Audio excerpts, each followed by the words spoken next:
He was well ahead of his time. I think he was singularly gifted with the visionary capabilities to see what the future looks like. He has shown a great leader, conducts with courtesy, confidence, and humility with everybody in every situation. Enlightened leadership and outstanding performance, a platform which has been created, which we could use today, tomorrow, and in the future, and also we can cherish for life, as such platform has brought out the pride in us. Next generation might forget all those leaders who merely made fortunes, but they will surely remember him for his contributions.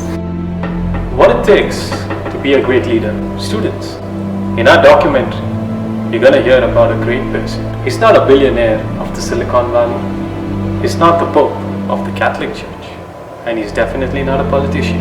But he's a person who has been the backbone of the most recognized company of his country for more than half a century. As a journalist, I have met and interviewed many of the world's greatest leaders, but I've never saw one quite as unique as Ratan Tata.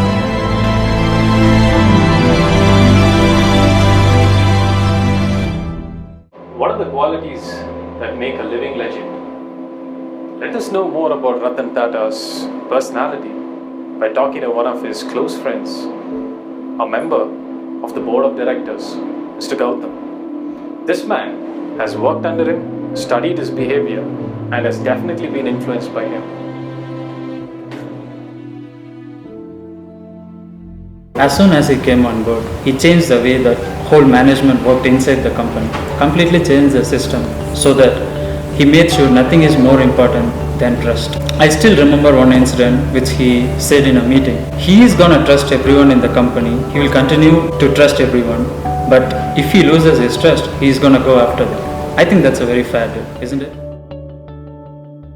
He always believed in a democratic leadership, so that the motive behind is so that we can engage in good communication and participation. We all know he is not so commanding type of a guy, but it doesn't mean that he will shy away from taking a bold and quick decision. I can quote you so many incidents, but to say one, when we acquired the steel company Chorus, everyone was against it, but he went through with it. We didn't understand the motive behind, but later, as we all know, it turned out to be beneficial not only for us, the Tata Steel, but for the whole nation. In modern business and industry, I know myself as a leader, I know how difficult it is to uphold moral values all the time. But time and again, he has showed to everyone that he knows only to do the business in ethical manner. Otherwise, he wouldn't do it at all. This kind of leadership explains that he is a man of strong integrity, principles and values. Ratan Tata's success attracted a well-known billionaire, Miss Bukola, who made her money by investing in companies. As a global investor, I must acknowledge Ratan Tata because I see him as a visionary, I see him as an action-oriented man, I see him as an optimist, I see him as a motivator, and I see him as a man of great ideas because it takes a man of great ideas to explore nationwide. With his high rate of efficiency and productivity, I think the Ratan Group is going to last longer in the industry. Of course I do. Ratan Tata sets clear and specific goals, and like you said earlier, he is a risk taker. If he doesn't envisage profits, he's not going to invest in the business. For instance, when Tata Group acquired Jaguar Land Rover, that unit was leading to bankruptcy, but after the takeover, this branch had generated a profit of £430 million. Whoa, that's a lot of money in the first year itself. Tata Motors was always known for its innovations. For example, the world's cheapest car, Tata Nano, or the first all-Indian car, Tata Indica. To know more about these products, let us talk to one of the most important person, the head of marketing and sales directly involved with these products, Ms. Kiko. Mr. Tata learns that most Tata managers and officers are not courteous at all times to all people. It is part of nature to say, I will treat important people with great respect, but will treat others as second-class citizens. Tata feels this was really terrible, So he undertook serious formal training programs at sales and dealer levels to improve the customer interface. Tata Group is known to serve all areas of the society. For example, Tata Motors served the lower middle class society through the world's cheapest car, Tata Nano. This was directly influenced by Tata. His vision to serve the sector made the innovations possible. On the other hand, Tata Motors also distributes high-end products such as the Jaguar and the Land Rover.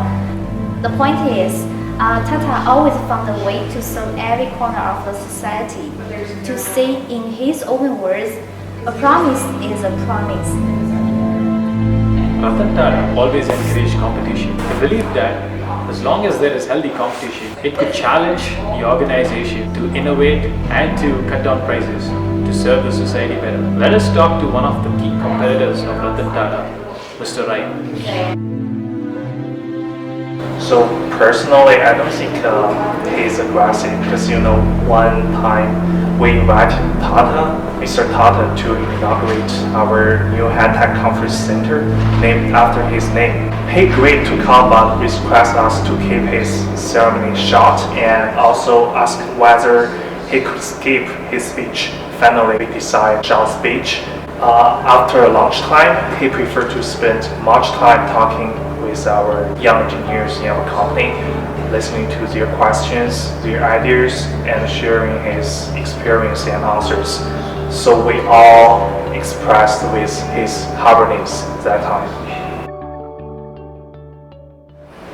Firstly, Mr. Tata is a risk-taking businessman. He has courage and competence to enter into so many different industries. Now he has successfully transformed Cars and Jaguar Land Rover to profitable companies. He's not only risk-taking in nature but also very capable of controlling and managing risk. That's very, very good quality. Without risk control, a person is rash, not rational business. Mr. Tata has a high energy level and daring in innovation and creativity. Like the nano car.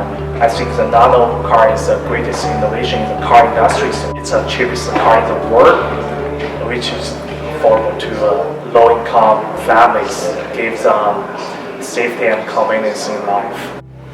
One thing about Mr. Tata, what he's known for, is his philanthropic nature. He kept giving and giving and giving back to the society. His reach extends all areas of the society, such as education, sports, and agriculture, etc.